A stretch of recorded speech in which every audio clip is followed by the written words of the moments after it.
అసలేంటి మమ్మీ మన పరిస్థితి రోజు రోజుకు ఏమవుతుందో కూడా ఏం అర్థం కావట్లేదు. అవునరా దీపక్, నాకు కూడా ఏం తెలియట్లేదురా. ఎలా మమ్మీ? అసలు మనం ఇంత చాతగాని వారిలో అయిపోతామని అనుకోలేదు. ఈ 40 లక్షల పీడ లేకపోతే బాగుండు కదరా మమ్మీ. నేను గౌతమ్తో మాట్లాడి 40 లక్షలు వేయమని చెప్తాను మమ్మీ అని విజయాంబికతో దీపక్ అంటూ ఉంటాడు. మరోవైపు మాత్రం ఇదిగో ఈ అన్నం తిను, నేను తినను.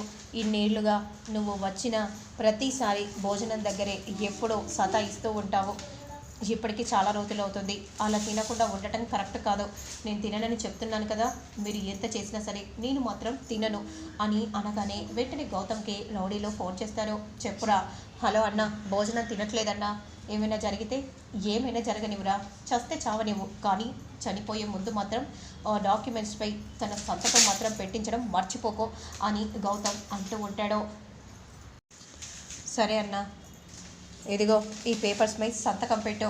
నేను పెట్టను అని విరూపాక్షి అంటూ ఉంటుంది. మరోవైపు అయితే త్వరగా చెయ్యిరా గౌతమ్కి అని అనగానే వెంటనే దీపక్ గౌతమ్కి ఫోన్ చేస్తాడు.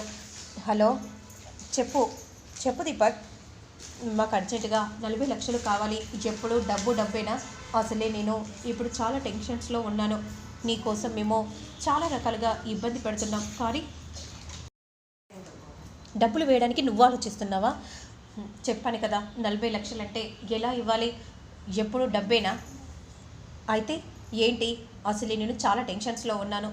ఒక టెన్షన్ ఈ కంపెనీ గోల్ అయితే, మరొక టెన్షన్ ఆ విరూపాక్షి గురించి అని అనగానే ఒక్కసారిగా దీపక్ షాక్ అయిపోతారు. ఏంటి గౌతమ్, విరూపాక్ష అంటే నేనెందుకన్నాను విరూపాక్షని? అదే, నాకు ఈ కంపెనీలో చాలా ప్రాబ్లమ్స్ ఉన్నాయి అని చెప్తున్నాను అంతే, మరేం లేదు. నన్ను డిస్టర్బ్ చేయకు, నీ ఖర్చులకు డబ్బులు పంపిస్తాను కానీ ఉండు అని అంటూ కాల్ని కట్ చేస్తాడు. మమ్మీ, విరూపాక్షి అన్న పేరు గౌతమ్ నోటి నుండి విన్నాను మమ్మీ. అంటే ఖచ్చితంగా విరూపాక్షత్త గౌతమ్ గారి దగ్గరే ఉంది. అవునరా, మరి ఇప్పుడు ఎలా తెలుసుకోవడం రా? ఆ గౌతమ్ని ఫాలో అయితే మనకు తెలుస్తుంది కదా మమ్మీ అని విధంగా దీపక్ అంటూ ఉంటాడు. ఇక వెంటనే కానీ ఎలా తెలుసుకుందాం? ఖచ్చితంగా ఒక ప్లాన్ ప్రకారమే మనం పన్నాలి మమ్మీ. ఎందుకంటే విరూపాక్షి వత్తను పట్టుకుంటే మనకు ఆస్తేనే వస్తుంది కదా అని అంటూ ఉంటాడు దీపక్. మరోవైపు మాత్రం అసలు నేనెలా విరూపాక్షి అన్న పేరును నా నోటి నుండి పలికాను నాకే అర్థం కావట్లేదు. అసలు నీకు ఏమైందిరా? ఎందుకు ఇలా నువ్వు తొందరపడి నిర్ణయం తీసుకున్నా?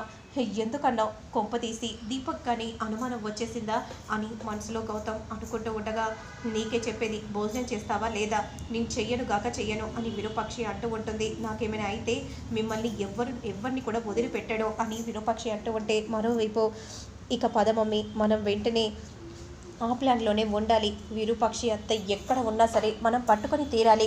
పద మమ్మీ, మనం వెంటనే ఇక్కడ నుండి బయలుదేరాలి అనే విధంగా అంటూ వెంటనే విజయాంబిక దీపక్లో అక్కడ నుండి బయలుదేరుతారు. మరోవైపు మాత్రం డిజైనర్ని ది బెస్ట్గా రూప డిజైన్ చేస్తుంది. ఇదిగో మురుగన్, వెంటనే దీన్ని ఆ షోకి తీసుకుని వచ్చే బాధ్యత నీది. సరే సర్వరు, సరే మేడం గారు అనే విధంగా అంటూ మురుగన్ అక్కడ నుండి వెళ్తూ ఉంటే, అమ్మాయి గారు మీరు చాలా హార్డ్ వర్క్ చేశారు. ఏముంది రాజు, మన కోసమే కదా అని రూప అంటూ ఉంటుంది. ఇప్పుడు పంపించేశావు కదూ, ఆ డిజైన్ని నేను ఎలా దొంగలించాలో నాకు బాగా తెలుసు రూప, ఎలా దొంగలిస్తానో చూడు అనే విధంగా గౌతమ్ అంటూ ఉంటే, మరోవైపు మాత్రం హాయ్ ఎవ్రీవన్, వణక్కం అందరికీ సస్రికాల్. ఇక ఈ షోని కండక్ట్ చేస్తున్న కంపెనీ తరపున మేనేజర్స్కి కూడా చాలా ధన్యవాదాలు మన తరపున తెలియజేస్తున్నాము. సో స్టేట్ లెవెల్లో, పాన్ ఇండియా లెవెల్లో ఈ షో కండక్ట్ చేయడం జరిగింది. సో 3 కంపెనీలను మాత్రమే సెలెక్ట్ చేశారు, ది బెస్ట్ డిజైనర్ స్టూడియోస్ని మాత్రమే. ఇక ముందుగా మొదటిగా వచ్చేసి స్టైలిష్ స్టూడియో, ఇక రెండవది క్లాసికల్ స్టూడియో, ఇక మనందరికీ మెచ్చే ఎంతో సంతోషకరంగా అనిపించే ది ఆర్ఆర్ ఫ్యాషన్ స్టూడియో. ఈ 3 కంపెనీలను సెలెక్ట్ చేయడం జరిగింది. ఇక ఈ 3 కంపెనీల్లో ఎవరు విన్ అవుతారో ఇక మనం చూడాలి. ముందుగా జడ్జెస్ని మనం ఇన్వైట్ చేస్తాం, please come to the dais అనే విధంగా అనగానే వెంటనే జడ్జెస్ అందరూ కూడా స్టేజ్ మీదకి వచ్చి నిలబడతారు. అప్పుడు జడ్జెస్ ఇలా మాట్లాడుతూ ఉంటారు. ఇందులో 2 రౌండ్స్ మాత్రమే ఉంటాయి. ఇక మొదటి రౌండ్ క్లాసిక్, ఇక రెండో రౌండ్ ట్రెండీ. ఇక ఈ 2 రౌండ్స్లో ఎవరు ది బెస్ట్ పోటీ ఇస్తారో వాళ్ళే విజేతలుగా ప్రకటించడం జరుగుతుంది అని జడ్జి గారు చెప్పగానే అందరూ కూడా క్లాప్స్ కొడుతూ ఉంటారు. అమ్మ శ్వేత, ఎంత అందంగా ఉన్నావమ్మా, కుందనపు బొమ్మలా ఉన్నావు అనే విధంగా ముత్యాలు శ్వేతతో అంటూ ఉంటుంది. ఎంత చక్కగా కనిపిస్తున్నావో, నా కోడల్ని మాత్రం బాగా అందంగా రెడీ చేయండి. మీరు ఏమిస్తారో తెలీదు, కానీ నా కోడలు మాత్రం చాలా అందంగా ఉండాలి అనే విధంగా ముత్యాలు అంటూ ఉంటుంది. ఇక మరోవైపు రూప, రాజు ఇద్దరు కూడా వస్తారు. శ్వేతని అలానే చూస్తూ ఉంటారు.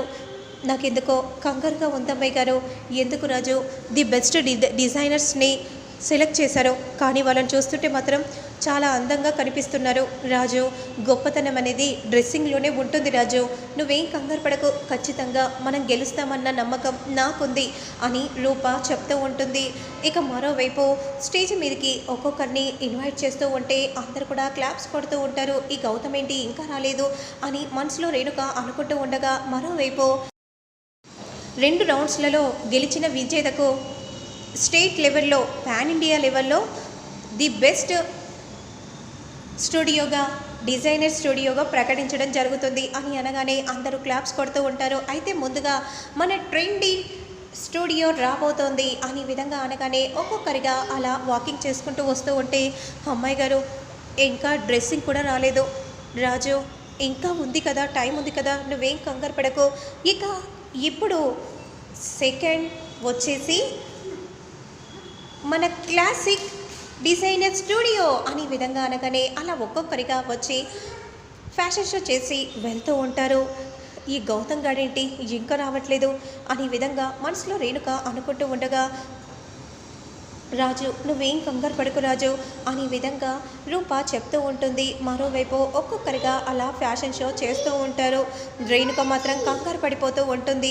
అమ్మాయి గారు ఎక్కడి వరకు వచ్చారో ఫోన్ చేసి కనుక్కోండి అమ్మాయి గారు అనే విధంగా రాజు రూపతో చెప్పగానే వెంటనే, హలో ఎక్కడి వరకు వచ్చావు మేడం గారు, త్వరగా వచ్చేస్తున్నాను అనే విధంగా అంటూ కాల్ని కట్ చేయగానే మరోవైపు గౌతమ్ మాత్రం ఎదురు చూస్తూ ఉంటాడు ఆ వెహికల్ కోసం.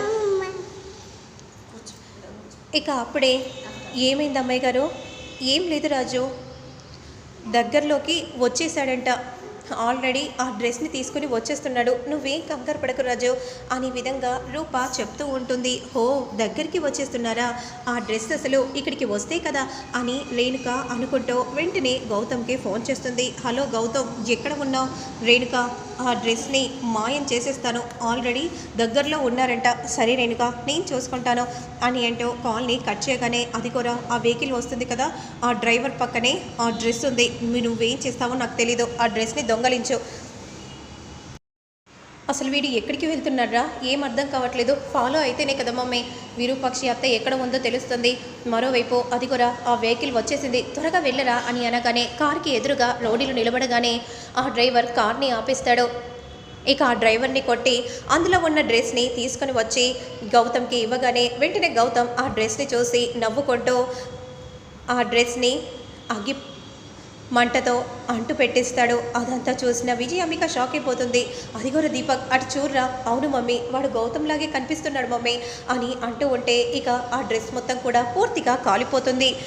ఇక ఇప్పుడు రాజు నువ్వు ఎలా ప్రజెంటేషన్ ఇస్తావో నేను కూడా చూస్తాను రాజు అని గౌతమ్ అనుకుంటూ చాలా సంబరపడిపోతూ ఉంటారు.